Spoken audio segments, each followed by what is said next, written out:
দ্বিতীয় রাউন্ডের চতুর্থ খেলা, সরাসরি টাইপিং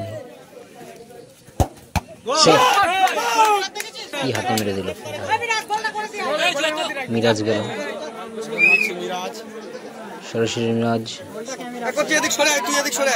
সেফ হলেই জিত হবে ম্যাচ।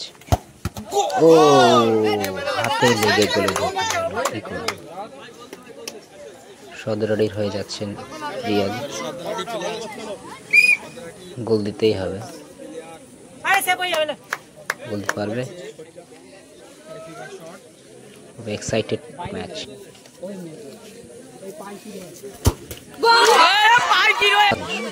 সুন্দর গোলের সাথে ম্যাচ টসে উঠে গেল, টসের সিদ্ধান্ত নিল না, একটা শট দেখতে পাচ্ছেন, শটের সিদ্ধান্ত নিল, একটা করে শট, গোল দিলেই ম্যাচ ড্র হবে, সেভ দিলে ম্যাচ জিত সদরাটি। শট মারছে সরাসরি দিচ্ছে লোকনাথ হাঁটা, গোল আসবে কি, বাইরে মেরে দিলে, কি করলো।